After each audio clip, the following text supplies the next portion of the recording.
আমাদের টিএসসিতে যে ত্রাণ সংগ্রহ কর্মসূচি চলছে এর আজকে চতুর্থ দিন চলতেছে।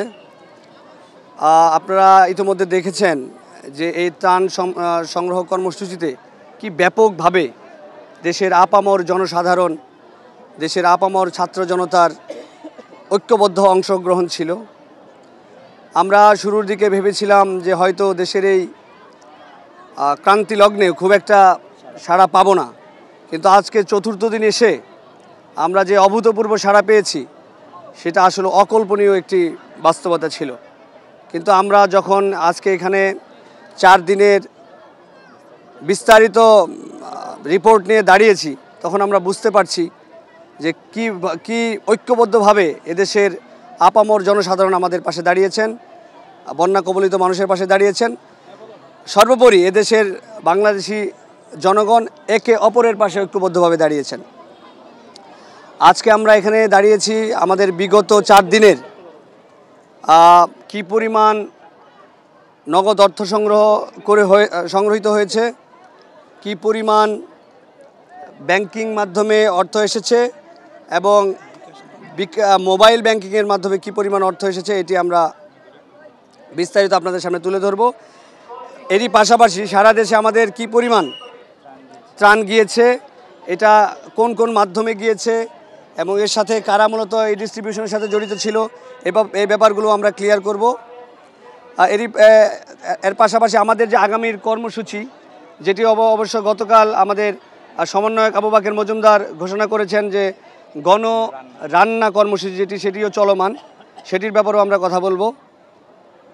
তো আমি এখন কথা বলতে নগদ টিএসসির বুথে যে নগদ কালেকশন সে ব্যাপারে কথা বলবেন আমাদের বুথের যে দায়িত্বে রয়েছেন আমাদের বৈষম্য বিরোধী ছাত্র আন্দোলনের সমন্বয়ক অদিতি।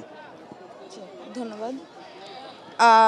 আমাদের আজকের চতুর্থ দিনের মতো আমাদের এই কালেকশন চলছে। আমি প্রতিদিনের যে কালেকশনটা সেটা আমি আলাদা করে জানাবো, এছাড়া হচ্ছে আমি 4 দিনেরটা একসাথে জানাবো। আমাদের ত্রাণ কার্যক্রম শুরু হয়েছিল 22 তারিখ থেকে। 22 অগস্ট হয়েছিল 14,60,173 টাকা। 14,60,173 টাকা, এটা ছিল প্রথম দিনের। 23 তারিখে হয়েছে 1,08,23,947 টাকা। 24 তারিখে হয়েছে, যেটা তৃতীয় দিনে হয়েছে গতকালকে, 2,32,47,470 টাকা। গতকাল রাতে আমরা 2,25,00,000 জানিয়েছিলাম, তারপরে কিছু গণনা বাকি ছিল গতকালকের টাকা, যেটা আজকে সকালে গণনা করা হয়েছে। আজকে 25 তারিখে দুপুর 4টা পর্যন্ত যে টাকা এসেছে সেটা গণনা করা হয়েছে। এর পরবর্তীতে যে টাকাগুলো এসেছে সেটা এখনও গণনা করা হয়নি, প্রক্রিয়াধীন, এটা আমরা রাতে জানাবো। 25 তারিখ দুপুর 4টা পর্যন্ত যে টাকা এসেছে 23,90,000 টাকা। 25 তারিখ দুপুর 4টা পর্যন্ত 4 দিনে মোট যে টাকা এসেছে সেটি হচ্ছে 4,39,01,690 টাকা। আমি আবার বলছি, মোট 4 দিনে আজকে দুপুর 4টা পর্যন্ত এসেছে 4,39,01,690 টাকা। আর আজকে 4টার পরে যেগুলো এসেছে সেগুলো আমরা রাতে কাউন্ট করব। ধন্যবাদ। আচ্ছা অদিতি, গত 4 দিনের যে নগদ অর্থ সংগ্রহ করা হয়েছে সেগুলোর ব্যাপারে বললেন। তো এখন আমাদের গত 4 দিনের সর্বমোট অর্থ সংগ্রহ, অর্থ ব্যয়, এই ব্যাপারে কথা বলবেন আমাদের বৈষম্য বিরোধী ছাত্র আন্দোলনের অন্যতম সমন্বয়ক। আপনারা আজকে আমাদের নগদ অর্থ কতটুকু সংগ্রহ হয়েছে সেই বিষয়ে জানলেন। তো আমি মূলত আপনাদেরকে বিগত 22/8/2024 থেকে 25/8/2024 বিকেল 5টা পর্যন্ত আমাদের নগদ অর্থ সংগ্রহ হয়েছে 4,39,01,690 টাকা।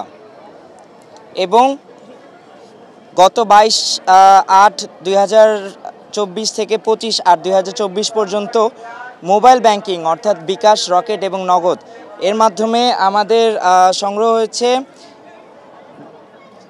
62,94,120 টাকা। এবং একই সময়ের মধ্যে ব্যাংকিং মাধ্যমে আমরা সংগ্রহ করেছি 21,07,793 টাকা 68 পয়সা। এরই প্রেক্ষিতে আমাদের মোট সংগ্রহ হচ্ছে 5,23,603.68 টাকা। এই অর্থ আমরা বিগত 22 থেকে 25 তারিখের মধ্যে নিম্নোক্ত খাতে আমরা ব্যয় করেছি। এই খাতগুলো মূলত হয়েছিল আমরা ত্রাণ যে সামগ্রীগুলো পাঠাচ্ছিলাম, যেসব সামগ্রী আমরা গণত্রাণের মাধ্যমে পাইনি বা অপ্রতুল্য ছিল, সেই ঘাটতি পূরণের লক্ষ্যে আমরা বিভিন্ন সোর্স থেকে ক্রয় করে এই ঘাটতিগুলো পূরণ করে আমাদের প্যাকেজ তৈরি করেছি। এই খাতগুলোর মধ্যে উল্লেখযোগ্য হচ্ছে খেজুর, মুড়ি, বিস্কুট, গুড়, ভলেন্টিয়ারদের জন্য দুপুর এবং রাতের খাবার, দাড়ি, কাটার, কলম, এই ধরনের স্টেশনারি আইটেম। গাড়ির সাথে যারা আমাদের স্বেচ্ছাসেবক যাচ্ছে, প্রত্যেকটা গাড়ির সাথে প্রথম দিকে আমাদের 10 জন করে স্বেচ্ছাসেবক যাচ্ছিল, এখন সেখানে 6 জন এবং এখন 3 জন করে যাচ্ছে। সেই স্বেচ্ছাসেবকদের আনুষঙ্গিক খরচ, রিক্সা ভাড়া, ভ্যান ভাড়া, পিক আপ ভাড়া, আমরা হয়তো কয়েক শত কেজি পলিথিন ব্যাগ ব্যবহার করেছি আমাদের এই ত্রাণ কার্যক্রমে প্যাকেজিংয়ের জন্য। আমরা কয়েক হাজার, হয়তো লক্ষ ছাড়িয়ে গেছে, কয়েক হাজার পিস বস্তাও আমরা এখনও ব্যবহার করেছি আমাদের এই ত্রাণ কার্যক্রমের জন্য। এবং বিগত 5 দিনে এই সকল খাতে আমাদের খরচ ছিল 30,12,970 টাকা। এখন বর্তমানে আমরা এই টাকাটা ব্যবহার করে এবং সংগৃহীত ত্রাণ ব্যবহার করে কিভাবে এবং কোন কোন জায়গায় আমাদের ত্রাণ কার্যক্রম পরিচালনা করেছি সেই বিষয়ে বিস্তারিত বলবেন লুৎফুর রহমান ভাই, সমন্বয়ক বৈষম্যবিরোধী ছাত্র আন্দোলন।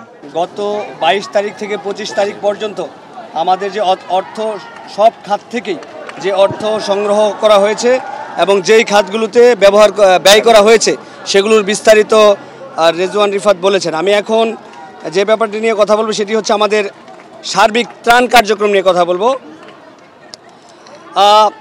সংগ্রহীত অর্থ সামগ্রী দিয়ে বৈষম্য বিরোধী ছাত্র আন্দোলন বন্যা কবলিত জেলাগুলোই সশরীরে ত্রাণ কার্যক্রম পরিচালনা করে। ঢাকা বিশ্ববিদ্যালয় টিএসসি থেকে সংগ্রহীত এবং ক্রয়কৃত সামগ্রী ব্যবহার করে একটি পরিবারের জন্য প্রয়োজনীয় শুকনো খাদ্য এবং ওষুধের প্যাকেজ তৈরি করা হয়।